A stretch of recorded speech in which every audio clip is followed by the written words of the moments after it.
Boston neighborhoods are defined in many ways by history, culture, and even by attitude. That certainly goes for the South End, where the defining's very much the work of writers, natives, transplants, and visitors. The books and the writers will come together November 9th for the South End Authors Book Festival. To tell us about the event are two participants, Alison, Barnet, and Charlie Caizzi. Thank you very much for being with us. You're welcome. Thank you for having us. You're both authors. I want to start with Alison, Barnet. Talk about the origins of the festival and why you're putting it together. Mel King had the idea. He said to me one day, we should have a South End Authors Book Festival. It sounded good to me, so I started looking into who we could have, and it just blossomed. And Charlie, you talk about your book, your story, your life in the South End. Oh. Well, about my book? Yes. It was written in the 40s, for the 40s and 50s. That's where I grew up in Boston, the South End. And it's about the sign of the times, everything that happened there, some of the crazy things we did back then we would never get away with now. And the buildings are gone, the blocks are gone, but I see them there still when I go over there. And that right across the street from the city hospital. And I love every minute of it. So I'd had so many stories to talk to my friends about and family. They said, you really ought to put that down on paper one day. I did. It's been very successful. People seem to love it, and I'm very proud of it. It's nice, and I'm very proud of the neighborhood. Alison, you are a longtime transplant, and tell me the story about how you heard about Charlie, because you'd been here a while. How I heard about Charlie? Yes. Oh, well, just from Gloria Gano. Did that get recorded? Yes. Well, Gloria and I have become good friends. She grew up in the New York streets, and when it was demolished in 1957, and she had to leave. She was just a teenager, but there she was out in Dedham, and she saw this book in a lunch place, and called me. So she knows. I collect books about the South End if they only even have a sentence about the South End. So. Charlie, there are a lot of people who grow up in a certain neighborhood. They have wonderful memories. They love talking about them, and they love going back to the old neighborhood sometimes, but they never write a book about it. Why did you do this? I didn't want all these things to go away when I went away. I wanted to leave something somewhere for somebody, and especially for the family, for friends, and for people who don't know what that neighborhood was really like back then.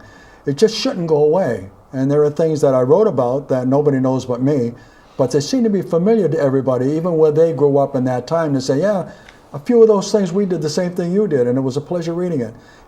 I got incentive to do it for that reason. I just didn't want to go away someday, and I will, and have nothing left behind. We're talking with South End authors Charlie Caizzi and Alison Barnet. Alison, talk about the people in the South End, because that was really the topic of, I guess, all of your books, whether fiction or nonfiction. Mm-hmm. What is it so special about this neighborhood? Gee, that's an interesting question. I don't know anymore. One of the things that I'm doing with the book festival is inviting people who are not technically authors. They may not be published, but they have been writing, and it's something interesting. And people such as Blackfoot Warrior, who writes American Indian poetry, and he's got several unpublished but little pamphlets there. You know, I'm just trying to mix it up, because I wouldn't want it to be all New South End. Speaking of the New South End, Charlie, when you go back to the South End now, what strikes you the most about how it's changed? How it's changed? Yes. That's it. That's what strikes me the most about how it's changed. Right. I'll tell you a funny story to me, is that I look at the block I grew up on, which is right across the street from the Boston City Hospital wall, which was from Johnny Corey's, where he was, down to Fellow Street. I was on the corner of Fellows and Northampton. I look at those blocks and I say, how did that many people fit on that block? I could throw a rock now and hit from there to Lenox Street, and yet there were hundreds of families living all over that block, and it's gone. One is, where did they all go?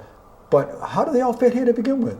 I mean, that really hits me more than anything every time I go. I go back with some of my friends sometime, and we look over, was the field here?